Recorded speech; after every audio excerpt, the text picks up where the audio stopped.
ನಮಸ್ತೆ. It's very good evening all of you.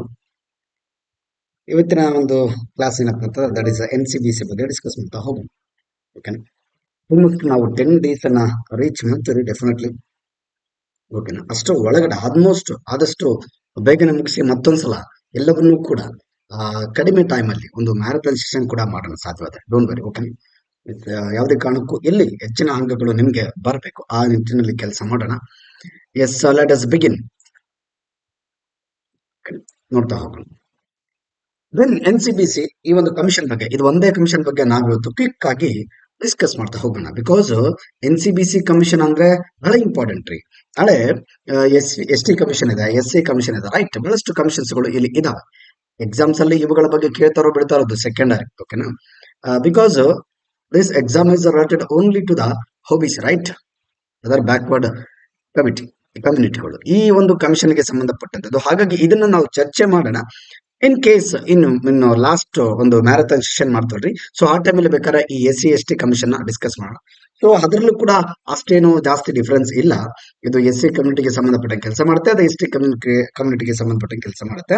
ಏನೋ ಅಲ್ಲಲ್ಲಿ ಒಂದೊಂದೊಂದೊಂದು ಪಾಯಿಂಟ್ಗಳು ಡಿಫರೆನ್ಸ್ ಇರ್ತಾವ, ಬಿಟ್ರೆ ಇಲ್ಲಿ ಹೆಚ್ಚಿನ ವ್ಯತ್ಯಾಸಗಳು ಇರೋದಿಲ್ಲ. ಒಂದು ಕಮಿಷನ್ ಬಗ್ಗೆ ತಿಳ್ಕೊಂಡ್ರೆ ಆಲ್ಮೋಸ್ಟ್ ಇಲ್ಲಿರ್ತಕ್ಕಂಥ SC ಕಮಿಷನ್ ಮತ್ತೆ ST ಕಮಿಷನ್ಗಳ ಬಗ್ಗೆ ನಿಮ್ಗೆ ಐಡಿಯಾ ಬರುತ್ತೆ. ಸೊ ಅಲ್ಲಿರ್ತಕ್ಕಂಥ ಕೆಲವು ಅಧ್ಯಕ್ಷರು ಆಮೇಲೆ ಚೇರ್ ಪರ್ಸನ್ಸ್ ಯಾರು ಅಂತ ನಾವು ತಿಳ್ಕೊಂಡ್ರೆ ಆಫ್. ಓಕೆನಾ? ಚರ್ಚೆ ಮಾಡೋಣ. ಡೋಂಟ್ ವರಿ, ಅದನ್ನು ಕೂಡ ನಾನು ಸ್ಕಿಪ್ ಮಾಡಲ್ಲ. The end of the time ಓಕೆನಾ ನಾನು ಡಿಸ್ಕಸ್ ಮಾಡ್ತೀನಿ definitely. So now it is the most important, that is on NCBC. ಓಕೆನಾ? Will go to the background of the NCBC ಯ ಒಂದು ಬ್ಯಾಕ್ ಗ್ರೌಂಡ್ ಬಗ್ಗೆ ನೋಡ್ತಾ ಹೋಗೋಣ.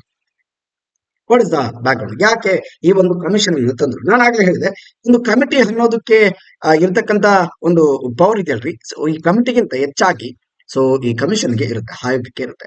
ಸಮಿತಿ ಅಂದ್ರೆ ಒಂದು ರಿಪೋರ್ಟ್ ಅನ್ನು ತಯಾರಿಸುತ್ತೆ. ಆಯೋಗ ಅಂದ್ರೆ ಇದು ಒಂದು ಸಂಸ್ಥೆ ಆಗಿರುತ್ತೆ. ಜೊತೆಗೆ ಇಲ್ಲಿ ಸಂಸ್ಥೆಗಳು ಅಂತ ಬಂದಾಗ ಸಾಂವಿಧಾನಿಕ ಸಂಸ್ಥೆಗಳು ಇದಾವೆ, ಸಾಂವಿಧಾನೇತರ ಸಂಸ್ಥೆಗಳು ಕೂಡ ಇದಾವೆ ಅಲ್ವಾ?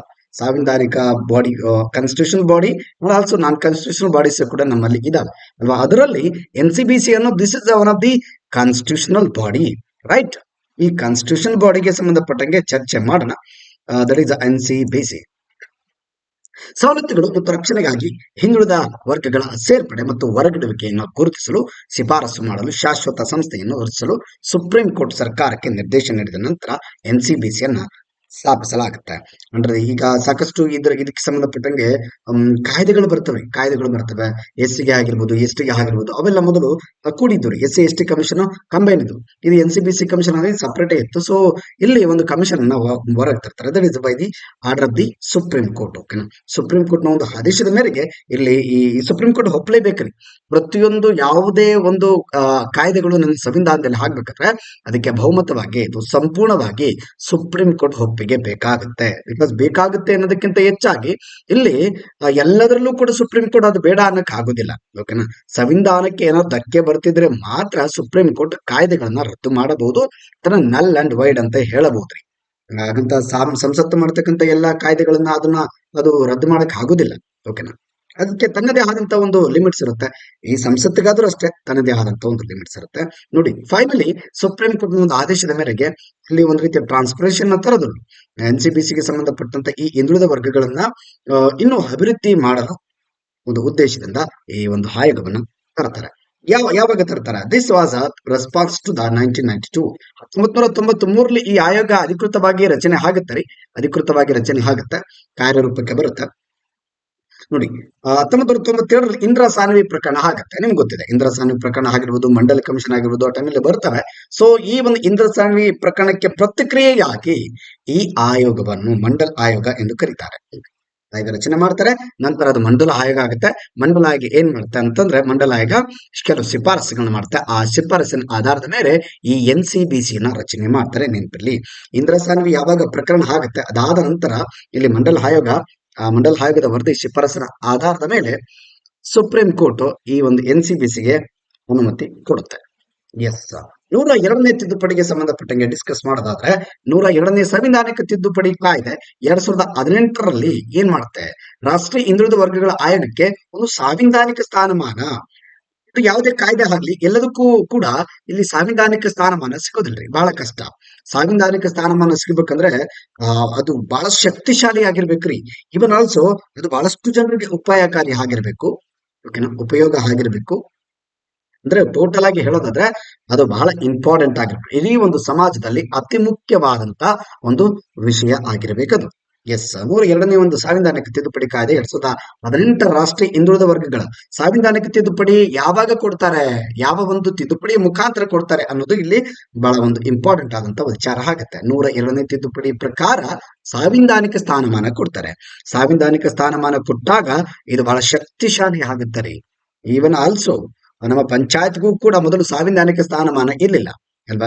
LM ಸಿಂಘ್ವಿ ಕಮಿಟಿ ಆಧಾರದ ಮೇಲೆ ಗ್ರಾಮ ಪಂಚಾಯತ್ಗೆ ಸಂಬಂಧಪಟ್ಟಂಗೆ ಅಲ್ಲೂ ಕೂಡ ಸಾಂವಿಧಾನಿಕ ಸ್ಥಾನಮಾನ ಇನ್ 1993 ಅಥವಾ 1993 DPR ಆಕ್ಟ್ ಅಲ್ಲಿ ಅದೇ ನಿಟ್ಟಿನಲ್ಲಿ ಇದನ್ನು ನೋಡಿ ಆಸುಪಾಸು ಅದೇ ಟೈಮ್ ಅಲ್ಲೇ ಇಲ್ಲಿ ಇದನ್ನ ಈ ಕಮಿಷನ್ ಅನ್ನ ರೆಡಿ ಮಾಡ್ತಾರೆ, ರೈಟ್.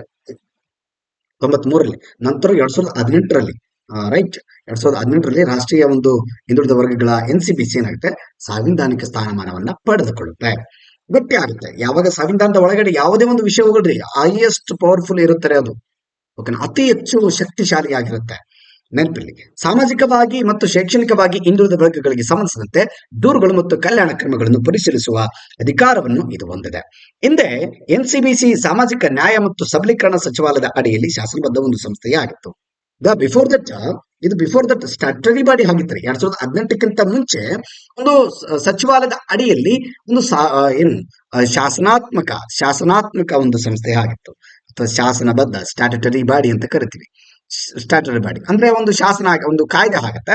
ಆ ಕಾಯ್ದೆಗೆ ಇನ್ನೂ ಸಾಂವಿಧಾನಿಕ ಸ್ಥಾನಮಾನ ಸಿಕ್ಕಿಲ್ಲ, ಒಂದು ಕಾನೂನು ಅಷ್ಟೇ, ಕಾನೂನಾಗಿರುತ್ತೆ. ಬಟ್ ಇವಾಗ ಒಂದು ಸಂವಿಧಾನದ ಅಡಿಯಲ್ಲಿ ಬಂದಿದೆ ಅಂದ್ರೆ ಇದು ಸಂವಿಧಾನವೇ, ಇದು ಒಂದು ಸಂವಿಧಾನದ ಅಡಿಯಲ್ಲಿ ಬಂತಂದ್ರೆ ಮುಗೀತು, ಅದಕ್ಕೆ ಬಹಳ ಶಕ್ತಿ ಇರುತ್ತೆ ಅಂತ.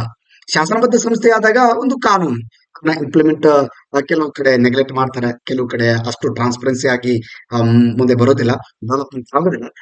ಇನ್ ಕೇಸ್ ನಾವು ಸಂವಿಧಾನಿಕ ಸ್ಥಾನಮಾನ ಕೊಟ್ಟಿದೀವಿ ಅದಕ್ಕಂತಂದ್ರೆ ಹೈಯೆಸ್ಟ್ ಪವರ್ ಇರುತ್ತೆ, ಜೊತೆಗೆ ಅದು ಕಾರ್ಯರೂಪಕ್ಕೆ ಬರಲೇಬೇಕಾಗತ್ತೆ, ಇಂಪ್ಲಿಮೆಂಟೇಷನ್ ಮಾಡಲೇಬೇಕಾಗತ್ತೆ, ನೆನಪಿರ್ಲಿ. ಎಸ್, ಮುಂದುವರಿಸ್ತಾ ಹೋಗೋಣ. ನೋಡಿ, NCBC full form that is national commission for backward classes ಅಂತ ಹೇಳಿ ಯಾವಾಗ ಫಾರ್ಮೇಶನ್ ಆಗುತ್ತೆ ರೀ, 14th ಆಗಸ್ಟ್ 1993.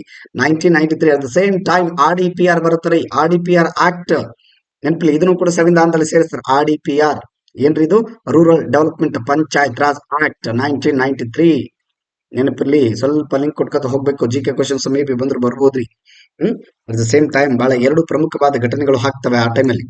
ಮತ್ತೆ ಇಲ್ಲಿ ದೆಹಲಿಯಲ್ಲಿ ಇದು ಹೆಡ್ ಕ್ವಾರ್ಟರ್ ಇದೆ, ಆಲ್ಮೋಸ್ಟ್ ಹೆಡ್ ಕ್ವಾರ್ಟರ್ಗಳು ದೆಹಲಿಯಲ್ಲಿ ಇರ್ತವೆ, ನಮ್ಮ ರಾಷ್ಟ್ರ ಮಟ್ಟದ ಒಂದು ಸಂಸ್ಥೆಗಳು. ಸಾಮಾಜಿಕ ಮತ್ತು ನ್ಯಾಯ ಸಬಲೀಕರಣ ಸಚಿವಾಲಯದ ಅಡಿಯಲ್ಲಿ ಬರ್ತಕ್ಕಂಥದ್ದು ಈ NCBC, ನೆನಪಿರ್ಲಿ. ಎಸ್, ಅವ್ರು ರೆಗ್ಯುಲೇಟ್ ಮಾಡ್ತಾರೆ. ಜೊತೆಗೆ ಇಲ್ಲಿ ಚೇರ್ಪರ್ಸನ್ ಯಾರಿದಾರೆ, ಕಮಿಷನ್ ಯಾರನ್ನೆಲ್ಲ ಒಳಗೊಂಡಿದೆ, ಈ ಕಮಿಷನ್ ಒಂದು ಸಂಯೋಜನೆ ಹೇಗಾಗಿದೆ, ಎಷ್ಟು ಜನ ಈ ಒಂದು ಆಯೋಗದಲ್ಲಿ ಇದ್ದಾರೆ ಅಂತಂದ್ರೆ, ಇವಾಗ presently I taken by from the directly website ನೋಡಿ, NCBC ಒಂದು ವೆಬ್ಸೈಟ್ ಇಂದ ತಗೊಂಡಿರೋದು ಹಂಸರಾಜ್ ಗಂಗ್ರಾಮ್ ಅಹೀರ್ ಅಂತ. Gangaram Ahir chairperson, is the chairperson present. Okay, ಆಮೇಲೆ ನೋಡಿ, ಇವನ್ ಆಲ್ಸೋ ನೀವು ಏನಾದ್ರು ಹೆಚ್ಚಿನ ಮಾಹಿತಿ ಇವ್ರ ಬಗ್ಗೆ ಬೇಕಂತಂದ್ರೆ ಇಲ್ಲಿ ಡೀಟೇಲ್ ಪ್ರೊಫೈಲ್ ಕೂಡ ಸಿಗುತ್ತೆ ರೀ, ಅವ್ರ ಬಗ್ಗೆ ನೀವು NCBC ಒಂದು ವೆಬ್ಸೈಟ್ಗೆ ಹೋಗ್ಬಿಟ್ರೆ ಅಲ್ಲಿ ಸಿಗುತ್ತೆ, ಎಲ್ಲರ ಬಗ್ಗೆ ಇನ್ಫಾರ್ಮೇಶನ್ ಸಿಗುತ್ತೆ. ಮತ್ತೆ Bhuvan Bhushan Kamal member, is member Bhuvan Bhushan, Shri Bhuvan Bhushan Kumar, ಇವರೊಬ್ಬರನ್ನ ಸರ್ ಮೆಂಬರ್. ಎಸ್, ಇವರು ಪ್ರಮುಖವಾದಂತಹ ಒಂದು ಸದಸ್ಯರು. ಸೊ ಇನ್ನುಳಿದಂತಹ ಕೆಲವು ಸದಸ್ಯರುಗಳು ಇದ್ದಾರೆ. ಇದರಲ್ಲಿ ಎಷ್ಟು ಜನ ಸದಸ್ಯರು ಅಂತ ನೋಡ್ತಾ ಹೋಗೋದಾದ್ರೆ, ಭುವನ್ ಭೂಷಣ್ ಕಮಲ್ ಅನ್ನೋರು ಒಬ್ರು ಮೇನ್ ಇಂಪಾರ್ಟೆಂಟ್ ಮೆಂಬರ್ ಅಂತ ಹೇಳ್ಬೋದ್ರಿ. ಜೊತೆಗೆ ಇಲ್ಲಿ ಕುಶಲೇಂದ್ರ ಸಿಂಗ್ ಪಾಟೀಲ್ ಅನ್ನೋರು ಕೂಡ ಮೆಂಬರ್ ಆಗಿದ್ದಾರೆ. ಇವನ್ ಆಲ್ಸೋ ನೋಡಿ, ಅಲ್ಲೋಜು ಆಚಾರ್, ಇವರು ಕೂಡ ಈಸ್ ದ ಮೆಂಬರ್. ಟೋಟಲ್ ಆಗಿ ಇಲ್ಲಿ ನೋಡಿ 3 ಜನ ಮೆಂಬರ್ಗಳಿದ್ದಾರೆ. ಒಬ್ರು ಚೇರ್ಪರ್ಸನ್ ಇದ್ದಾರೆ, vice chairman there is not applicable ಅಂತ ಹೇಳ್ಬೋದು. ಜೊತೆಗೆ ಲೀಗಲ್ ಅಡ್ವೈಸರ್ ಯಾರಿದ್ದಾರೆ, ಕಾನೂನು ಸಲಹೆಗಾರ ಯಾರಿದ್ದಾರೆ ಹಾಗಾದ್ರೆ, ರಮೇಶ್ ಬಾಬು ವಿಶ್ವನಾಥುಲಾ. ಜೊತೆಗೆ ಲಾ ಕನ್ಸಲ್ಟೆಂಟ್ ಯಾರಿದ್ದಾರೆ, ಮಿಸ್ಟರ್ ವಿಶ್ವೇಂದ್ರ ಸಿಂಗ್. ಎಕ್ಸಾಮ್ ಅಲ್ಲಿ ಇದು ಕಮಿಷನ್ ಬಹಳ ಇಂಪಾರ್ಟೆಂಟ್ ಆಗೋದ್ರಿಂದ ನಾನು ಲೀಗಲ್ ಅಡ್ವೈಸರ್ ಆಗಿರ್ಬೋದು ಮತ್ತೆ ಲಾ ಕನ್ಸಲ್ಟೆಂಟ್ ಆಗಿರ್ಬೋದು ಎಲ್ಲರನ್ನೂ ಕೂಡ ಕೊಟ್ಟಿದ್ದೀನಿ. Yes, come to the functions, ಇವರ ಒಂದು ಕೆಲಸ ಕಾರ್ಯಗಳಿಗೆ ಸಂಬಂಧಪಟ್ಟಂಗೆ ಯಾವ ರೀತಿ ಎಕ್ಸಿಕ್ಯೂಟ್ ಮಾಡ್ತಾರೆ, ಸೊ ಹೆಂಗ್ ಆಗುತ್ತೆ ಇದರ ಕೆಲಸ ಏನು ಅಂತ ನೋಡ್ತಾ ಹೋಗೋದಾದ್ರೆ ಗೊತ್ತಿರ್ತಾರೆ. This is a basic thing right. NCBC ಅಂದ್ರೆ ಇದೊಂದು ಹಿಂದುಳಿದ ವರ್ಗಕ್ಕೆ ಸಂಬಂಧಪಟ್ಟಂತ ಒಂದು ಆಯೋಗ. ಆ ಆಯೋಗದ ಕೆಲಸ ಏನ್ರಿ, ಹೆಸರಲ್ಲೇ ಇರುತ್ತೆ, ಹಿಂದುಳಿದ ವರ್ಗಗಳ ಕಲ್ಯಾಣ. ಅದಕ್ಕೆ ಸಂಬಂಧಪಟ್ಟಂಗೆ ಆ ಒಂದು ಆಯೋಗ. ಸೊ ಈ ಆಯೋಗ ಏನು ಮಾಡಬಹುದು, ಯು ಕ್ಯಾನ್ ಥಿಂಕ್ ರೈಟ್. ನೀವು ಅದನ್ನು ಕೂಡ ಗೆಸ್ ಮಾಡಬಹುದು. ಇದೇನ್ ದೊಡ್ಡ ಅವ್ರ ಕೆಲಸ ಏನ್ರಿ, ಹಿಂದುಳಿದ ವರ್ಗದ ಸಂಪೂರ್ಣವಾದ ಜವಾಬ್ದಾರಿ ಮತ್ತೆ ಅವರ ಅಭಿವೃದ್ಧಿ ಅಥವಾ ಅವರ ಒಂದು ಕಲ್ಯಾಣಕ್ಕಾಗಿ ಹಗಲಿರಲು ಶ್ರಮಿಸ್ತಕ್ಕಂಥ ಒಂದು ಆಯೋಗ, ಇದು ಅಷ್ಟೇ. ಅದು SC ಕೂಡ ಒಂದು ಕಮಿಷನ್ ಇದೆ, ST ಕೂಡ ಒಂದು ಕಮಿಷನ್ ಇದೆ.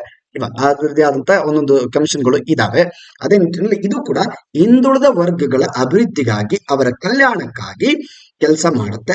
ಇದು ಒಂದು ಬೇಸಿಕ್ ಆದಂತ ವಿಚಾರ. ಹಾಗಾದ್ರೆ ಒಂದೊಂದಾಗಿ ನೋಡ್ತಾ ಹೋಗೋದಾದ್ರೆ, ಸಾಮಾಜಿಕವಾಗಿ ಶೈಕ್ಷಣಿಕವಾಗಿ ಹಿಂದುಳಿದ ವರ್ಗಗಳಿಗೆ ಸಾಂವಿಧಾನಿಕ ಮತ್ತು ಇತರೆ ಕಾನೂನುಗಳ ರಕ್ಷಣೆಗೆ ಸಂಬಂಧಿಸಿದ ಎಲ್ಲಾ ವಿಷಯಗಳನ್ನ ತನಿಖೆ ಮಾಡುತ್ತೆ.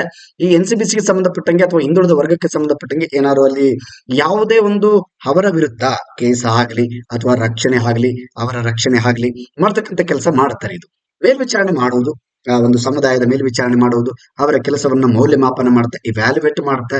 ಆ ಹಿಂದುಳಿದ ವರ್ಗದಲ್ಲಿ ಎಷ್ಟು ಜನ ಈಗ ಡೆವಲಪ್ಮೆಂಟ್ ಆಗಿದ್ದಾರೆ, ಇನ್ನು ಎಷ್ಟು ಜನ ಬಾಕಿ ಇದ್ದಾರೆ, ಯಾವ ತರದ ಒಂದು ಪೊಸಿಷನ್ ಇದ್ದಾರೆ, ಇದೆಲ್ಲವನ್ನು ಮೌಲ್ಯಮಾಪನ ಮಾಡ್ತಕ್ಕಂಥ ಕೆಲಸ ಈ ಒಂದು NCBC ಮಾಡುತ್ತೆ. ಜೊತೆಗೆ ಸಾಮಾಜಿಕವಾಗಿ ಶೈಕ್ಷಣಿಕವಾಗಿ ಹಿಂದುಳಿದ ವರ್ಗಗಳ ಹಕ್ಕುಗಳು, ಅವರ ಹಕ್ಕುಗಳು ಎಲ್ಲಾದ್ರೂ ಅವರ ಹಕ್ಕಿಗೆ ಚ್ಯುತಿ ಬಂದಿದ್ಯಾ, ಅವರ ಹಕ್ಕುಗಳನ್ನ ಪಡಿಕೊಳ್ಳುವ ಏನಾದ್ರೂ ತೊಂದರೆ ಆಗಿದ್ಯಾ, ಆ ಹಕ್ಕುಗಳನ್ನ ಸಂವಿಧಾನದ ಹಕ್ಕುಗಳು ಅವ್ರಿಗೆ ಸಿಕ್ಕಿದವಾ ಇಲ್ವಾ, ಎಲ್ಲೆಲ್ಲಿ ಏನಾದ್ರು ಅವ್ರ ಮೇಲೆ ದೌರ್ಜನ್ಯ ಆಗ್ತಾ ಇದೆಯಾ, ಸರ್ಕಾರ ಏನಾದ್ರು ಮೋಸ ಮಾಡ್ತಾ ಇದೆ ಅವ್ರಿಗೆ, ಎಲ್ಲವನ್ನು ವಿಚಾರ ಮಾಡುವಂತ ಕೆಲಸ ಈ NCBCಗಳು ಮಾಡ್ತವೆ. NCBC ಕಮಿಷನ್ ಮಾಡುತ್ತೆ ನೋಡಿ. ಅವರ ರಕ್ಷಣೆ ವಂಚಿತತೆಗೆ ಸಂಬಂಧಿಸಿದ ನಿರ್ದಿಷ್ಟ ದೂರುಗಳನ್ನ ವಿಚಾರ ಕೂಡ ಮಾಡುತ್ತೆ. ರೈಟ್.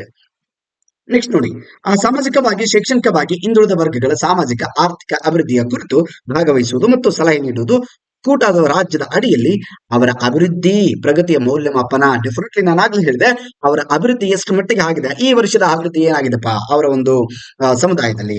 ಈ OBCಗೆ ಸಂಬಂಧಪಟ್ಟಂಗೆ ಎಷ್ಟು ಜನ ಅಭಿವೃದ್ಧಿ ಆಗಿದ್ದಾರೆ, ಇನ್ನು ಎಷ್ಟು ಜನ ಅಭಿವೃದ್ಧಿ ಆಗಿಲ್ಲ, ಜೊತೆಗೆ ಅವರಲ್ಲಿ ಯಾರ್ಯಾರು ಶೈಕ್ಷಣಿಕವಾಗಿ ಆರ್ಥಿಕವಾಗಿ ಸಬಲರಾಗಿದ್ದಾರೆ, ಇನ್ನು ಯಾರೆಲ್ಲ ಸಬಲ ಆಗಬೇಕು, ಯಾವ ಒಂದು ಪ್ಲೇಸ್ ಅಲ್ಲಿ, ಯಾವ ರಾಜ್ಯದಲ್ಲಿ ಅಥವಾ ಯಾವ ಪ್ರದೇಶದಲ್ಲಿ ಹೆಚ್ಚು ಕಡಿಮೆ ಈ ತರ ಒಂದು ಇವ್ಯಾಲ್ಯುಯೇಷನ್ ಮಾಡ್ತಕ್ಕಂಥ ಕೆಲಸವನ್ನ ಮಾಡ್ತಾರೆ. ಡಾಟಾಗಳನ್ನ ಕಲೆಕ್ಟ್ ಮಾಡ್ತಾರೆ.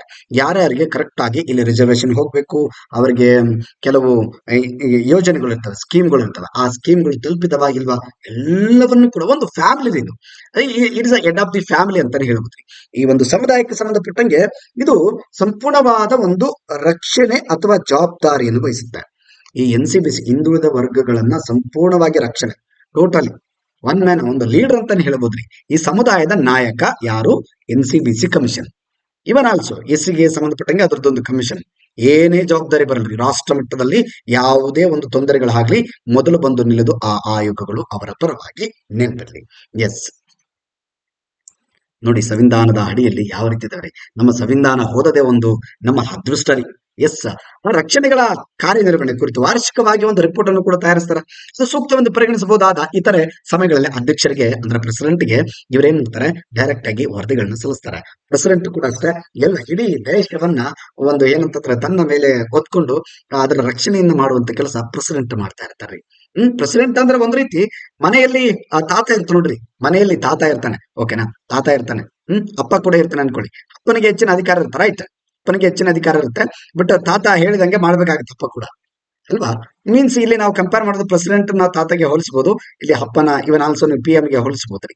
ಓಕೆ ನೋಡಿ, ಇವಾಗ ತಾತ ಇರ್ತಾನೆ, ಆದ್ರೆ ಈ ತಾತನ ನಮ್ಮ ಈ ಅಪ್ಪ ಕೆಲಸ ಮಾಡ್ತಾ ಇರ್ತಾನೆ ನೋಡಿ, ಏನೇ ಡಿಸಿಷನ್ ತಗೊಂಡ್ರು ಅಪ್ಪನೇ ತಗೊಳ್ತಾನೆ. ಆತ ಏನ್ ಮಾಡ್ತಾನೆ, ಗೈಡ್ ಮಾಡ್ತಾನೆ, ಸಜೆಷನ್ ಮಾಡ್ತಾನೆ.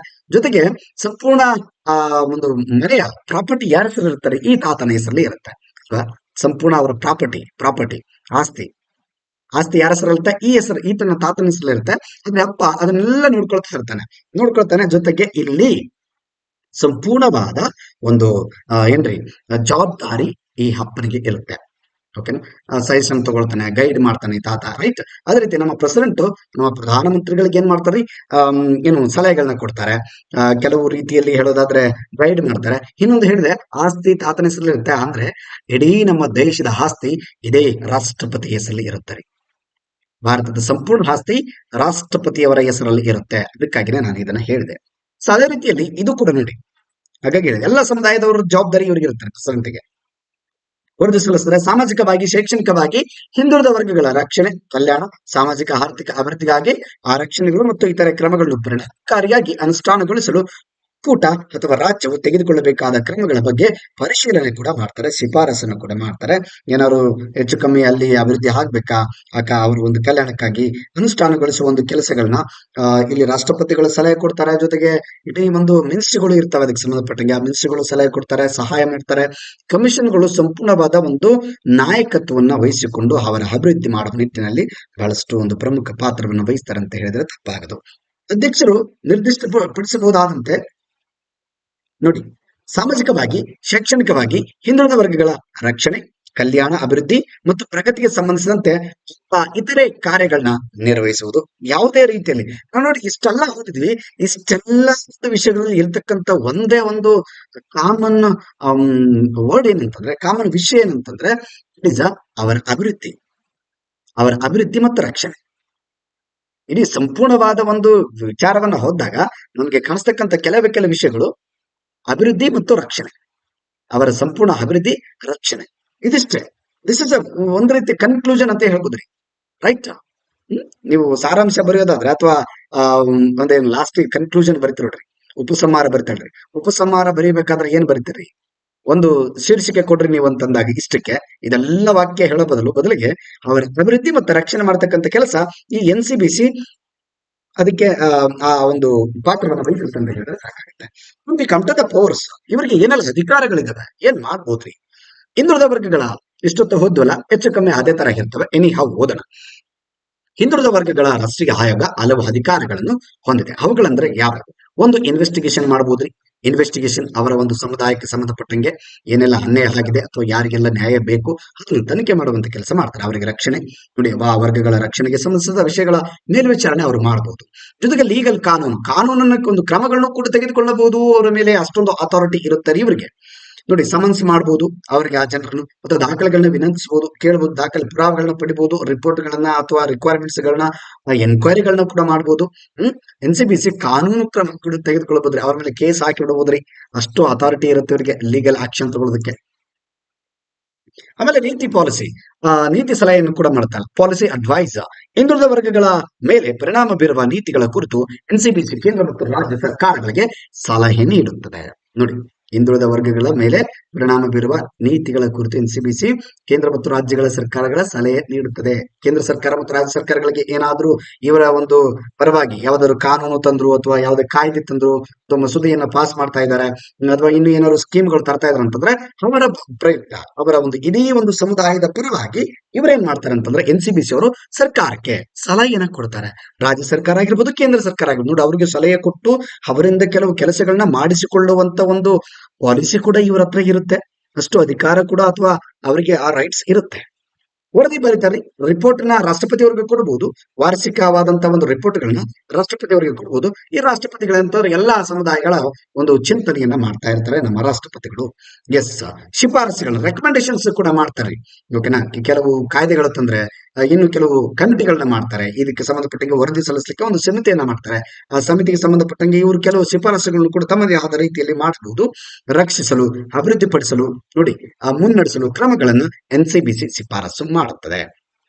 ಇನ್ನು ಹಲವು ಇದಾವೆ. ಎಸ್, ನೋಡ್ತಾ ಹೋಗೋಣ. ಕಾನೂನು ನೆರವು ಕೂಡ ಅವರಿಗೆ ನೀಡುತ್ತಾರೆ. ತಾರತಮ್ಯವನ್ನು ಎದುರಿಸ್ತಿರುವ ಯಾರಾದ್ರೂ ಈಗ OBCಯಲ್ಲಿ ಕೆಲವರು ತಾರತಮ್ಯ ಮಾಡ್ತಿರ್ತಾರೆ. ಈಗ SC ST ಯಾವ ತರ ದಲಿತರು ಅಂತ ಹೇಳಿ ಕೆಲವು ತುಳಿತಕ್ಕೊಳಗಾದವರು ಇನ್ನು ಕೂಡ ಅವರ ಮೇಲೆ ದಲಿತರು, ನೀವು ಅಸ್ಪೃಶ್ಯರು ಅಂತ ಮಾಡ್ತಾ ಇರ್ತಾರೆ. ಸೊ ಅದೇ ರೀತಿ OBCಯಲ್ಲೂ ಕೂಡ ಕೆಲವರು ಅವರ ಸಮುದಾಯದಲ್ಲೇ ಕೆಲವರು ಅವರನ್ನ ಒಂದು ರೀತಿ ತಾರತಮ್ಯ ಮಾಡುವಂತ ರೀತಿಯಲ್ಲಿ ಇರುತ್ತೆ. ಅದು ಇವನ್ ಪಬ್ಲಿಕ್ ಎಂಪ್ಲಾಯ್ಮೆಂಟ್ ಆಗಿರ್ಬೋದು ಅಥವಾ ಯಾವುದೇ ಒಂದು ವಿಚಾರದಲ್ಲಿ ಆಗಿರ್ಬೋದು.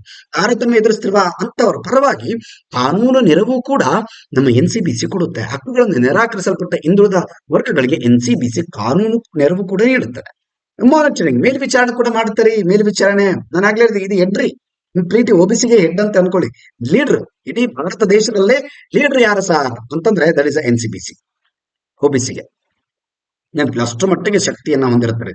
ಹಿಂದುಳಿದ ವರ್ಗಗಳಿಗೆ ಸರ್ಕಾರಿ ಕಾರ್ಯಕ್ರಮ ಆಗಿರ್ಬೋದು, ನೀತಿಗಳ ಅನುಷ್ಠಾನ NCBC ಮೇಲ್ವಿಚಾರಣೆ ನೀಡುತ್ತೆ. ಇವಾಗ ಯಾವುದೊಂದು ಸರ್ಕಾರ, ಕೇಂದ್ರ ಸರ್ಕಾರ ಒಂದು ಒಂದು ಸ್ಕೀಮ್ ಅನ್ನ ತಂದು ಅನ್ಕೊಳ್ಳಿ. ಆ ಸ್ಕೀಮು ಇಂಪ್ಲಿಮೆಂಟೇಷನ್ ಆಗ್ತಾ ಇದೆಯಲ್ಲ, ಒಂದು ವರ್ಷ ಆಯ್ತು, ಈ ಸ್ಕೀಮ್ ಎಷ್ಟು ಮಟ್ಟಿಗೆ ಇಂಪ್ಲಿಮೆಂಟೇಷನ್ ಆಗಿದೆ, ಅನುಷ್ಠಾನ ಆಗಿದೆ, ಕೆಲಸ ಮಾಡ್ತಾ ಇದೆ. ಇಂಪ್ಲಿಮೆಂಟೇಷನ್ ಅಂದ್ರೆ ಕೆಲಸ ಆಗೋದ್ರಿ, ಎಕ್ಸಿಕ್ಯೂಟ್ ಆಗುದು ಅಂತ. ಕಾರ್ಯರೂಪಕ್ಕೆ ಬಂದಿದೆಯಾ ಇಲ್ವಾ, ಎಷ್ಟು ಮಟ್ಟಿಗೆ ಬಂದಿದೆ, ಎಲ್ಲೆಲ್ಲಿ ಅಭಿವೃದ್ಧಿ ಆಗಿದೆ. ಇವ್ರೇನ್ ಸುಮ್ಮನೆ ಕಾನೂನು ತಂದು ಹಾಗೆ ಬಿಟ್ಬಿಡಿದಾರ ಕೆಲವು ಕಡೆ ಅಲ್ವಾ? ಎಸ್, ಡೆಫಿನೆಟ್ಲಿ ಆ ವಿಚಾರಣೆ ಕೂಡ ಮಾಡ್ತಾರೆ. ಮತ್ತೆ ಪ್ರೊಸೀಜರ್ ರೆಗ್ಯುಲೇಷನ್ಸ್, ಕಾರ್ಯವಿಧಾನದ ನಿಯಂತ್ರಣ ಕೂಡ ಮಾಡ್ತಾರೆ. ಎನ್ಸಿಬಿಸಿ ತನ್ನದೇ ಆದ ಒಂದು ಕಾರ್ಯವಿಧಾನಗಳನ್ನ ನಿಯಂತ್ರಿಸುವುದು, ಅದಕ್ಕೆ ಆದಂತ ಒಂದು ಸಾಂವಿಧಾನಿಕ ಸ್ಥಾನಮಾನ ಕೊಡುತ್ತೆ 2018ರಲ್ಲಿ ನೋಡಿರ್ಬೋದು. ಹಾಗಾಗಿ ಇದಕ್ಕೆ ತನ್ನದೇ ಆದಂತ ಒಂದು ಕಂಟ್ರೋಲ್ ರೆಗ್ಯುಲೇಷನ್ ಅನ್ನು ಹೊಂದಿರುತ್ತಾರೆ. We come to the 105th amendment, 105ನೇ ತಿದ್ದುಪಡಿಗೆ ನಾವು ಮಾತಾಡೋಣ. ಬಹಳ ಇಂಪಾರ್ಟೆಂಟ್ ಆಗಿದೆ. ಭಾರತೀಯ ಸಂವಿಧಾನದ 105ನೇ ತಿದ್ದುಪಡಿ ಏನ್ ಹೇಳುತ್ತಾಗಾದ್ರೆ 2021ರಲ್ಲಿ ರೀಸೆಂಟ್ ಆಗಿ ಆಗಿದ್ದಾರೆ. ಈಗ 2021ರಲ್ಲಿ ಆದ ನಂತರ ಇದನ್ನ 16 ಎಕ್ಸಾಮ್ಗಳೇ ಕೇಳಿದ್ದಾರೆ, ಒಂದಲ್ಲ 105ನೇ ತಿದ್ದುಪಡಿ ಅಂತೂ ಸಾಕಷ್ಟು ಸಲ ಕೇಳಿದ್ದಾರೆ. ಲೆಕ್ಕಕ್ಕೆ ಇಲ್ಲ, ಬರೀ ಒಂದು 3-4 ವರ್ಷದಲ್ಲೇ ಸಾಕಷ್ಟು ಸಲ ಕೇಳಿದ್ದಾರೆ. ನೆನಪಿರ್ಲಿ, ತಿದ್ದುಪಡಿ ಸಂವಿಧಾನದ ಈ ಎಕ್ಸಾಮ್ ಅಲ್ಲೂ ಕೂಡ ಕೇಳಬಹುದು, ಏನು ಆಶ್ಚರ್ಯ ಇಲ್ಲ. ನೋಡಿ, 2021ರ ಸಂವಿಧಾನ ಕಾಯ್ದೆ ಅಂತ ಕರೀತಾರೆ ಇದನ್ನ. ಇದು ಸಾಮಾಜಿಕವಾಗಿ ಮತ್ತು ಶೈಕ್ಷಣಿಕವಾಗಿ ಹಿಂದುಳಿದ ವರ್ಗಗಳನ್ನು ಗುರುತಿಸುವ ಅಧಿಕಾರವನ್ನು ರಾಜ್ಯ ಸರ್ಕಾರಗಳಿಗೆ ಪುನಃಸ್ಥಾಪಿಸುತ್ತೆ, ರಾಜ್ಯ ಸರ್ಕಾರಗಳಿಗೆ ಕೊಡುತ್ತೆ ಅಂತ. 105ನೇ ತಿದ್ದುಪಡಿಯ ಮುಖಾಂತರ ಏನ್ ಮಾಡುತ್ತೆ, ಹಿಂದುಳಿದ ವರ್ಗಗಳ ಒಂದು ಅವರನ್ನು ಐಡೆಂಟಿಟಿ ಮಾಡಿ ಅವರಿಗೆ ಕೆಲವು ಸಲಹೆಗಳನ್ನು ಕೊಡೋದು, ಅಥವಾ ಅವರಿಗೆ ಬೇಕಾದಂತ ಕೆಲವು ಕಾರ್ಯಕ್ರಮಗಳನ್ನು ಮಾಡೋದು, ಅಥವಾ ಅವರಿಗೆ ಅವರ ಪರವಾಗಿ ರಕ್ಷಣೆಯನ್ನು ನೀಡುವುದು, ಅವರ ಅಭಿವೃದ್ಧಿ ನೀಡುವುದು ಈ ರಾಜ್ಯ ಸರ್ಕಾರಗಳಿಗೆ ಕೆಲವು ಅಧಿಕಾರಗಳನ್ನ ಕೊಡುತ್ತೆ. ಇಲ್ಲಿ ರಾಜ್ಯ ಸರ್ಕಾರಕ್ಕೆ ಈ ಒಂದು ತಿದ್ದುಪಡಿಯ ಮುಖಾಂತರ ಸಂವಿಧಾನದಲ್ಲಿ ಸೇರಿಸ್ತಾರೆ. ನೆನಪಿರಲಿ, the amendment came into effect on August 18, 2021. ಈ ಡೇಟ್ ಅನ್ನು ಕೂಡ ಕೇಳಿದ್ರೆ ಅಚ್ಚರಿ ಇಲ್ರಿ, most important, one of the most important, August 18, 2021. About 105th amendment, ಇನ್ನು ಹೆಚ್ಚಿನ ವಿಚಾರಗಳನ್ನ ನೋಡಿದ್ರೆ SCBC ಅಥವಾ ಅಂದ್ರೆ SCBC ಅಂತಂದ್ರೆ ನೋಡಿ, ಸೋಷಿಯಲ್ ಎಕನಾಮಿಕಲಿ ಬ್ಯಾಕ್ವರ್ಡ್ ಕ್ಲಾಸಸ್ ಅಂತ ಅರ್ಥ. ಅವರನ್ನು ಗುರುತಿಸಲು ರಾಜ್ಯ ಸರ್ಕಾರಗಳ ಅಧಿಕಾರವನ್ನು ಪುನಃಸ್ಥಾಪಿಸಲಾಗಿದೆ. ರಾಜ್ಯ ಸರ್ಕಾರಗಳಿಗೆ ತನ್ನದೇ ಆದಂತ ಅಧಿಕಾರ ಕೊಡುವಲ್ಲಿ 105ನೇ ಒಂದು ತಿದ್ದುಪಡಿ. ಅವಾಗ 105ನೇ ತಿದ್ದುಪಡಿಗಿಂತ ಮುಂಚೆ ಏನೆಲ್ಲ ಕಾಯ್ದೆಗಳು ಬಂದು 2018ರಲ್ಲಿ ಸಂವಿಧಾನಕ್ಕೆ ಸ್ಥಾನಮಾನ ಕೊಟ್ಟರು ಕೂಡ ರಾಜ್ಯ ಸರ್ಕಾರಗಳಿಗೆ ಯಾವ ರೀತಿ ಅದನ್ನ ಈ ಹಿಂದುಳಿದ ವರ್ಗಗಳಿಗೆ ಕೆಲಸಗಳು ಪ್ರತ್ಯೇಕವಾಗಿ ಕೊಟ್ಟಿರಲಿಲ್ಲ. ಈ ಒಂದು ಕಾಯ್ದೆ ಅಥವಾ ತಿದ್ದುಪಡಿ ಮುಖಾಂತರ ಅವರಿಗೆ ಸಪರೇಟ್ ಆದಂತ ಕೆಲವು ಅಧಿಕಾರಗಳನ್ನ ಪುನಃಸ್ಥಾಪಿಸ್ತಾರೆ. ನೆನಪಿಲ್ಲಿ, ಇದೇ ನಿಟ್ಟಿನಲ್ಲಿ ಕೆಲವು ತಿದ್ದುಪಡಿಗಳು ಮಾಡ್ತಾರೆ. 338ನೇ ಬಿ ಮತ್ತೆ 342 ಎ 366ನೇ ವಿಧಿಗಳನ್ನು ತಿದ್ದುಪಡಿ ಕೂಡ ಮಾಡ್ತಾರೆ. ಕಮಿಟಿಗೆ ಶಿಕ್ಷಣ ಅಥವಾ ಸಾರ್ವಜನಿಕ ಉದ್ಯೋಗಗಳಲ್ಲಿ ಮೀಸಲಾತಿ ಅಂತ SCBC ಅಂದ್ರೆ ಸೋಷಿಯಲ್ ಎಕನಾಮಿಕಲ್ ಬ್ಯಾಕ್ವರ್ಡ್ ಕ್ಲಾಸ್ ಅಂತ ಅರ್ಥ. SCBCಗಳಿಗೆ ವಿಶೇಷ ನಿಬಂಧನೆಗಳನ್ನ ಮಾಡಲು ರಾಜ್ಯ ಸರ್ಕಾರಗಳಿಗೆ ಅವಕಾಶ ನೀಡಲಾಗುತ್ತೆ. ರಾಜ್ಯ ಸರ್ಕಾರ ತನ್ನದೇ ಆದಂತ ಕೆಲವು ತೀರ್ಮಾನಗಳನ್ನ ಅಥವಾ ಕಾರ್ಯಕ್ರಮಗಳನ್ನ ಅವರ ಒಂದು ಪರವಾಗಿ ಮಾಡಬಹುದು ಅನ್ನೋ ನಿಟ್ಟಿನಲ್ಲಿ 105ನೇ ತಿದ್ದುಪಡಿ ನೆನಪಿರಲಿ. ಮತ್ತೆ ಇಲ್ಲಿ ನೋಡಿ, 338 ಬಿ ತಿದ್ದುಪಡಿ ಏನ್ ಹೇಳುತ್ತೆ ಅಂತಂದ್ರೆ ರಾಷ್ಟ್ರೀಯ ಆಯೋಗವನ್ನು ಸ್ಥಾಪಿಸುತ್ತಾರೆ. NCBC ಆಯೋಗವನ್ನ ಸ್ಥಾಪನೆ ಆಗಿದ್ದು ಯಾವ ಒಂದು ವಿಧಿ ಅಡಿಯಲ್ಲಿ ಅಂತಂದ್ರೆ 338 ಬಿ ನೆನಪಿರಲಿ. 340 ಎ ಏನ್ ಹೇಳ್ತಾಗಾದ್ರೆ ಇಲ್ಲಿ SCBC ಬಗ್ಗೆ ವ್ಯವಹಾರ ಮಾಡ್ತಾರೆ. SCBC ಅಂದ್ರೆ ಸೋಷಿಯಲ್ ಎಕನಾಮಿಕಲ್ ಬ್ಯಾಕ್ವರ್ಡ್ ಕ್ಲಾಸಸ್ ಗೆ ಸಂಬಂಧಪಟ್ಟಾಗ ಕೆಲವು ವಿವರಣೆಯನ್ನ ಕೊಡುತ್ತೆ, ಸಂಪೂರ್ಣವಾದ ಒಂದು ಮಾಹಿತಿಯನ್ನು ಕೊಡುತ್ತೆ. ಅವ್ರು ಯಾರು, ಏನು, ಎತ್ತ, ಅವ್ರಿಗೆ ಏನ್ ಸಿಗ್ಬೇಕಂತೇಳಿ 342 ಎ ಆರ್ಟಿಕಲ್ ಹೇಳುತ್ತೆ. ನೆನಪಿರಲಿ, ಆರ್ಟಿಕಲ್ ಕೇಳಿದ್ರೆ ಆಶ್ಚರ್ಯ ಇಲ್ಲ. 366ನೇದು ಏನ್ ಹೇಳುತ್ತೆ ಸರ್, 366ನೇ ತಿದ್ದುಪಡಿ ಕೂಡ ಇದೇ ಒಂದು 105ನೇ ತಿದ್ದುಪಡಿಯಲ್ಲಿ ಆಗುತ್ತೆ. 366ನೇ ಆರ್ಟಿಕಲ್ 366ನೇ ವಿಧಿಯು ತೆರಿಗೆ, ಪಿಂಚಣಿ, ಪರಿಶಿಷ್ಟ ಜಾತಿಗಳಿಗೆ ವ್ಯಾಖ್ಯಾನಗಳನ್ನ ಒಳಗೊಂಡಿರುವ ಒಂದು ವ್ಯಾಖ್ಯಾನವನ್ನು ಕೂಡ, ಒಂದು ಡೆಫಿನಿಷನ್. ಈಗ ತೆರಿಗೆಗಳನ್ನ ಅಥವಾ ಪಿಂಚಣಿಗಳನ್ನ ಈ SCಗಳಿಗೆ ಸಂಬಂಧಪಟ್ಟಂಗೆ ಆಗುತ್ತೆ ಇದು ಅದೇ ಒಂದು ಟೈಮಲ್ಲಿ, ಹಾಗಾಗಿ ನೋಡ್ಬೇಕಾಗತ್ತೆ ಈ ಒಂದು ವಿಧಿಯನ್ನು ಕೂಡ. ಓಕೆನಾ? ಎಸ್, ಟ್ಯಾಕ್ಸ್ ಅನ್ನ ಯಾವ ರೀತಿ ತಗೊಳ್ಬೇಕು, ಅವರಿಂದ ಪಿಂಚಣಿ ಎಷ್ಟು ಕೊಡಬೇಕು, ಎಲ್ಲವನ್ನು ಕೂಡ SCಗೆ ಸಂಬಂಧಪಟ್ಟಂಗೆ only as to the SC 366ನೇ ಆರ್ಟಿಕಲ್ ನೆನಪಿರಲಿ. We come to the again, ಯಾಕೆ ತಿದ್ದುಪಡಿ ಇದು ಎಷ್ಟು ಅಗತ್ಯವಾಗಿತ್ತು ಹಾಗಾದ್ರೆ 105ನೇ ತಿದ್ದುಪಡಿ? 105ನೇ ತಿದ್ದುಪಡಿ ಮಾಡುವ ಮೊದಲು SCBCಗಳನ್ನು ಗುರುತಿಸುವ ಏಕೈಕ ಅಧಿಕಾರ ಕೇಂದ್ರ ಸರ್ಕಾರಕ್ಕೆ ಇತ್ತು. ನಾನು ಆಗ್ಲೇ ಹೇಳಿದೆ, ಕೇಂದ್ರ ಸರ್ಕಾರ ಮಾತ್ರ ಫೈಂಡ್ ಔಟ್ ಮಾಡ್ತಾ ಇತ್ತು, ಕೇಂದ್ರ ಸರ್ಕಾರ ಮಾತ್ರ ಕೆಲವು ಕಾರ್ಯಕ್ರಮಗಳನ್ನ ಮಾಡ್ತಾ ಇತ್ತು, ಅವರ ಪರವಾಗಿ ಕೆಲವು ನಿರ್ಧಾರಗಳನ್ನ ತೆಗೆದುಕೊಳ್ತಾ ಇತ್ತು, ಅಭಿವೃದ್ಧಿಗಳನ್ನ ಮಾಡ್ತಾ ಇತ್ತು. ಇವಾಗ ಸಪರೇಟ್ ಆಗಿ ಏನ್ ಮಾಡ್ತಾರೆ, 105ನೇ ತಿದ್ದುಪಡಿ ಪ್ರಕಾರ ರಾಜ್ಯ ಸರ್ಕಾರಗಳಿಗೆ ತನ್ನದೇ ಆದ ಕೆಲಸಗಳನ್ನ ಕೊಡ್ತಾರೆ. ನೋಡಪ್ಪ, ನಿಮ್ಮ ಒಂದು ರಾಜ್ಯದಲ್ಲಿ OBCಗಳಿದ್ದಾರೆ, ಆ NCBC ಕಮಿಷನ್ ನ ಒಂದು ಅಡಿಯಲ್ಲಿ ನೀವೇನ್ ಮಾಡಬೇಕು, ಕೆಲಸ ಮಾಡಬೇಕು, ಅವರ ಒಂದು ಅಭಿವೃದ್ಧಿ ಅಥವಾ ಅವರ ಒಂದು ಕಲ್ಯಾಣವನ್ನ ನೀವು ಕೂಡ ಜೊತೆಗೂಡಿ ಮಾಡಬೇಕಾಗುತ್ತೆ. ಈ ಒಂದು ನಿಟ್ಟಿನಲ್ಲಿ ಕೇಂದ್ರ ಸರ್ಕಾರ ಅವರಿಗೆ ಅಧಿಕಾರವನ್ನು ಕೊಡುತ್ತೆ, ಅಂದ್ರೆ ಸಂಸತ್ತು ಅವರಿಗೆ ಅಧಿಕಾರವನ್ನು ಕೊಡುತ್ತೆ ಸಂವಿಧಾನದಲ್ಲಿ ಸೇರಿಸುವ ಮುಖಾಂತರ, 105ನೇ ತಿದ್ದುಪಡಿ ಮಾಡುವ ಮುಖಾಂತರ. 102ನೇ ತಿದ್ದುಪಡಿಯು SCBCಗಳನ್ನು ಗುರುತಿಸಲು ರಾಜ್ಯಗಳ ಅಧಿಕಾರವನ್ನ ಕಸಿದುಕೊಳ್ಳುತ್ತೆ. ಓಕೆನಾ? ಎಸ್, ಅದಕ್ಕಿಂತ 102ನೇ ತಿದ್ದುಪಡಿಗಳು ಏನಿತ್ತಲ್ರಿ, 102ನೇ ತಿದ್ದುಪಡಿ ಮುಖಾಂತರ ಸಂವಿಧಾನಕ್ಕೆ ಸ್ಥಾನಮಾನ ಈ ಸಿಕ್ಕರೂ ಕೂಡ ರಾಜ್ಯಗಳಿಗೆ ಇರಲಿಲ್ಲ, ರಾಜ್ಯಗಳಿಗೆ ತನ್ನದೇ ಆದ ಅಧಿಕಾರ ಇರಲಿಲ್ಲ ಈ ಒಂದು SCBCಗೆ ಸಂಬಂಧಪಟ್ಟಂಗೆ. ಓಕೆನಾ? SCBC ಅಂದ್ರೆ ನಾ ಇಲ್ಲಿ ಕೊಟ್ಟಿದ್ದು ನೋಡಿ, ಯಾರಿಗಾರು ಗೊತ್ತಿಲ್ಲ, social economically and backward class ಅಂತ ಹೇಳಿ. ನೋಡಿ ಅದ 152ನೇ ತಿದ್ದುಪಡಿ ಏನ್ ಮಾಡುತ್ತೆ, ಸಾಂವಿಧಾನಿಕ ಸ್ಥಾನಮಾನವನ್ನ ಕೊಡುತ್ತಾರೆ. ಒಂದು ಕಮಿಷನ್ ರೆಡಿ ಆಗುತ್ತೆ ಅಲ್ಲಿ, NCBC ಕಮಿಷನ್ ಆ ಆಯೋಗ ರೆಡಿ ಆಗುತ್ತೆ 2018ರಲ್ಲಿ 102ನೇ ತಿದ್ದುಪಡಿ ಮುಖಾಂತರ. 102ನೇ ತಿದ್ದುಪಡಿ ಯಾವಾಗ ಆಗುತ್ತೆ ರೀ? 102ನೇ ತಿದ್ದುಪಡಿ 2018. ಓಕೆನಾ? ಅವಾಗ ರಾಜ್ಯಗಳಿಗೆ ಅಧಿಕಾರ ಇರ್ಲಿಲ್ಲ. ಇವಾಗ ಏನ್ ಮಾಡ್ತಾರೆ, 105ನೇ ತಿದ್ದುಪಡಿ ಮಾಡೋ ಮುಖಾಂತರ ಅವರಿಗೆ ರಾಜ್ಯಗಳಿಗೆ ಅಧಿಕಾರವನ್ನ ಕೊಡ್ತಾರೆ, ತನ್ನದೇ ಆದ ಕೆಲವು ಅಧಿಕಾರಗಳನ್ನು ಕೊಡ್ತಾರೆ. ಎಸ್ ಎಸ್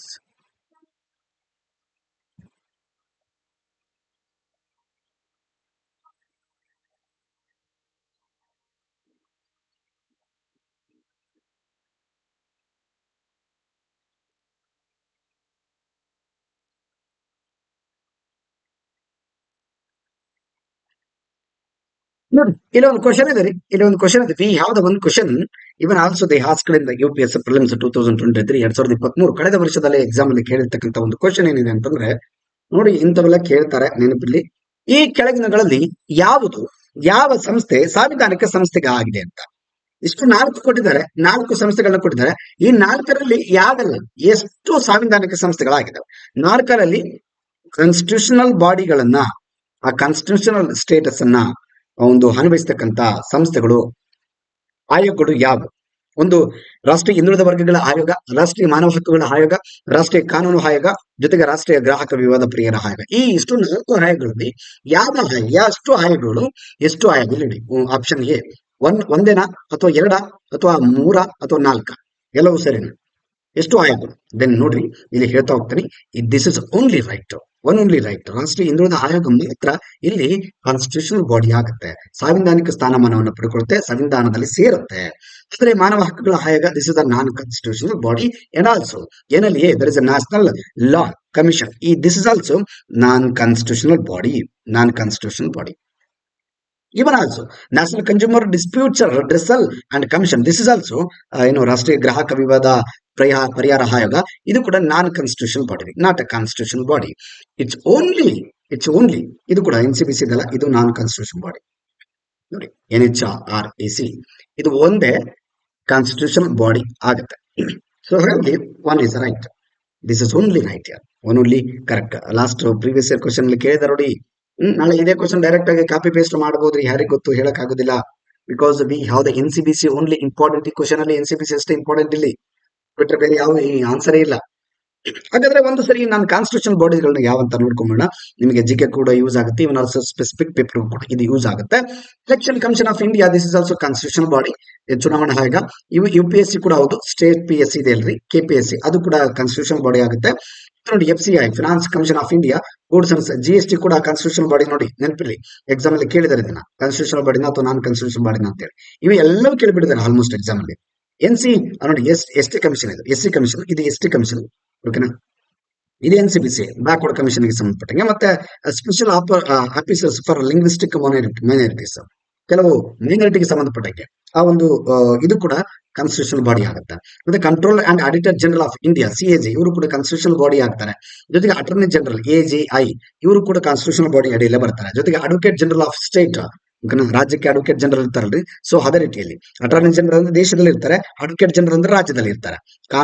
ರಾಜ್ಯ ಸರ್ಕಾರಗಳಿಗೆ ಕಾನೂನು ಸಲಹೆಗಾರ ಆಗಿರ್ತಾರೆ ಅಥವಾ ಕಾನೂನು ತಜ್ಞರು, ಲಾಯರ್ ಅಂತ ಹೇಳ್ಬೋದ್ರಿ. ಸರ್ಕಾರಕ್ಕೆ ಲಾಯರ್, ಮತ್ತೆ ಭಾರತ ಸರ್ಕಾರಕ್ಕೆ ಲಾಯರ್ ರೀ attorney general.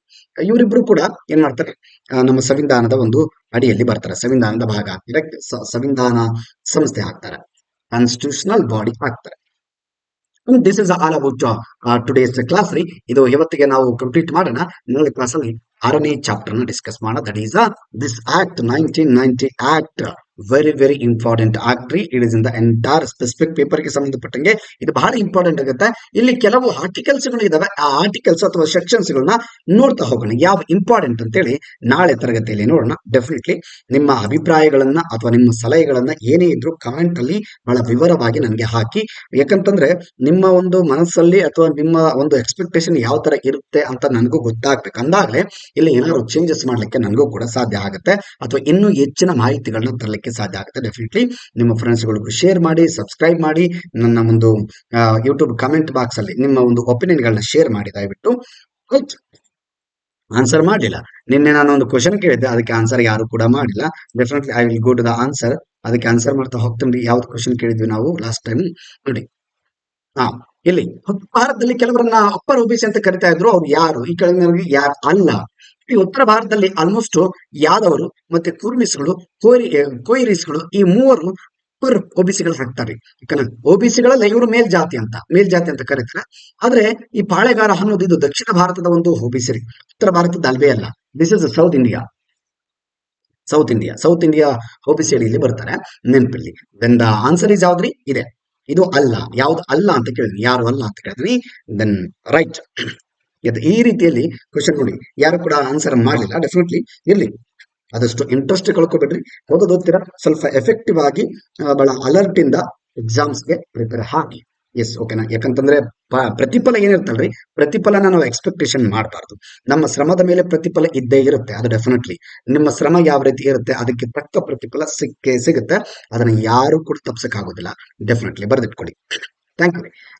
Will continue in the tomorrow class. ಓಕೆನಾ? ನಾಳೆ ಕ್ಲಾಸಲ್ಲಿ ಸಾಧ್ಯವಾದರೆ ನಾಳೆ ಒಂದು 2 ಕ್ಲಾಸನ್ನು ಕೂಡ ಮಾಡುವ ಸಾಧ್ಯತೆ ಇದೆ. ಡೆಫಿನೆಟ್ಲಿ ಇರಲಿ. ನಾವು 10 days ಚಾಲೆಂಜ್ ಅಂತ ಅನ್ಕೊಂಡಿದೀವಿ. ಅದರ ಒಳಗಡೆ ಆದಷ್ಟು ಮುಗಿಸಿ ಮತ್ತೊಂದ್ಸಲ ರಿವಿಷನ್ ಮಾಡ್ಲಿಕ್ಕೆ ಈಸಿ ಆಗುತ್ತೆ.